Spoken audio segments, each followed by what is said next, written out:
কিভাবে এই হাসিনার পতনের জন্য যেই যে উপকরণগুলো দরকার ছিল, পানিতে ডোবা দরকার ছিল এবং মোদি স্থানে পালিয়ে যাবার মতো প্লট তৈরি করবার প্রয়োজন ছিল, সেইটা কিভাবে সে তার সেই কবরস্থানের মাটি একমুট করে করে বারবার গত 16 বছর ধরে তৈরি করেছে এবং দিন শেষে সেই মাটিটা পর্যন্ত বিমানে করে নিয়ে যেতে পারে নাই, তার মাটি ছাড়াই বিমানে করে যেতে হয়েছে, তার লুটের সম্পত্তি পর্যন্ত নিয়ে যেতে পারে নাই। তাই আজকে 1 বছর পেরিয়ে এসে আমাদেরকে ইতিহাস থেকে যেমন শিক্ষা নিতে হবে, ঠিক একইভাবে গত বছরের জুলাই আগস্ট আন্দোলনের গণ অভ্যুত্থানে যারা প্রাণ দিয়েছিলেন, জীবন দিয়েছিলেন, তারা কেন প্রাণ দিয়েছিলেন সেই জায়গাটাও আমাদেরকে ভুলে গেলে চলবে না। 1400 শহীদের রক্তে গড়া এই গণ অভ্যুত্থানকে নিয়ে যদি খেলার চেষ্টা করা হয়, বাংলাদেশকে যদি নিয়ে আবার দিল্লির গোলামী স্থানে পরিণত করবার চেষ্টা করা হয়, রাজনৈতিক দলগুলোর ভিতরে ক্ষেত্র বিশেষে গোপন এনট্রাপমেন্টের পলিসি তৈরি করে করে যেইভাবে বিভক্ত তৈরি করা হচ্ছে এবং বাংলাদেশকে তার পুরাতন আমলে ফিরিয়ে নেবার চেষ্টা করা হচ্ছে, এই ষড়যন্ত্র আমরা সফল হইতে দেব না। এটাই হচ্ছে 1400 শহীদের রক্তের বদলা, যে বাংলাদেশ আর তার আগের জায়গায় ফিরে যাবে না। বাংলাদেশে দিল্লির আধিপত্যবাদ আর কায়েম হতে দেওয়া হবে না। বাংলাদেশে শেখ হাসিনা আর ফিরবে না। বাংলাদেশে আওয়ামী লীগের আর কোনো পুনর্বাসন হবে না, কোনো ফর্মে। সেটা সোহেল তাজের নামেও যেমন হবে না, কোনো নামে হবে না।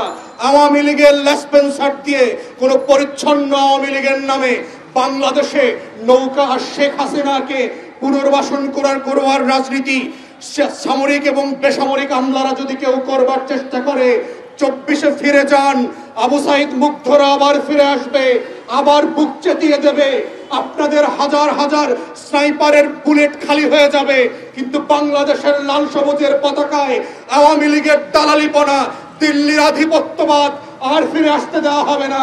এটাই হচ্ছে বাংলাদেশে 1400 শহীদের গণ অভ্যুত্থানের প্রতি 25 বছর পরে 2025 সালে এসে আমাদের অঙ্গীকার, এবং এই অঙ্গীকারের অংশ হিসাবে আজকে এবি পার্টি এই কাফন মিছিল করে জাতিকে, দেশবাসীকে মনে করিয়ে দিতে চাচ্ছে 1400 শহীদকে যেন আমরা ভুলে না যাই। 1400 শহীদ কেন জীবন দিয়েছিলেন সেটা যেন ভুলে না যাই। কাদের কারণে 1400 মানুষ শহীদ হয়েছে, সেই আওয়ামী লীগ, শেখ হাসিনা, দিল্লি জাতীয় পার্টি, বন্দুক দর্জি থেকে শুরু করে বাংলার নব্য মির্জাফরদেরকে যেন ভুলে না যায়। কিভাবে জগৎ শেখ অভিজাতের কাছে 1757 সালে বাংলার স্বাধীনতা বিক্রি করে দিয়েছিল, কিভাবে গত 16 বছর ধরে বাংলাদেশের স্বাধীনতা আওয়ামী লীগ দিল্লির কাছে বিক্রি করে দিয়েছে, সেটা যেন ভুলে না যাই। আজকের কফিনে মিছিলের এটাই হচ্ছে প্রতীকী তাৎপর্য, এবং এটাই আমরা ঢাকাবাসী এবং দেশবাসীকে স্মরণ করিয়ে দিতে চাই। সোহেল তাজের সাথে অন্তর্বর্তীকালীন সরকারের মিটিং নিয়ে যে উচ্ছ্বাস আমরা দেখতে পাচ্ছি, এটাই হচ্ছে পিছনের দরজা দিয়ে আওয়ামী লীগকে পুনর্বাসন করবার রাজনীতি। অন্তর্বর্তীকালীন সরকারকে পরিষ্কার করে বলে দিতে চাই যে 1400 শহীদের লাশের উপরে আপনাদেরকে ক্ষমতা দেওয়া হয়েছে, আপনাদেরকেও কিন্তু আমরা মাফ করব না। যদি আপনারাও লেন্দুকদর্জি হয়ে যান, আপনারাও মির্জাফরের মতো বাংলাদেশের লাল সবুজের পতাকার সাথে গাদ্দারি করেন, 1400 শহীদের রক্তের সাথে গাদ্দারি করেন, হাসিনাকে যেভাবে এই দেশবাসী ক্ষমা করে নাই, আপনাদেরকেও ক্ষমা করবে না। তাই রক্তের সাথে গাদ্দারি করবেন না।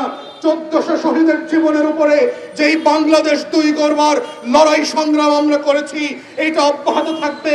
এবং আজকের এই কফিন মিছিল দিয়ে আমরা এটাই দেশবাসীকে স্মরণ করিয়ে দিতে চাচ্ছি, ভিজিলেন্ট থাকতে হবে।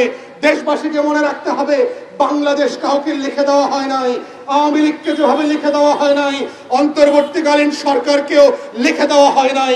এটার একমাত্র নীতি হচ্ছে আপনারা গণ অভ্যুত্থানের পক্ষে থাকবেন, 1400 শহীদের পক্ষে থাকবেন, বাংলাদেশের পক্ষে থাকবেন।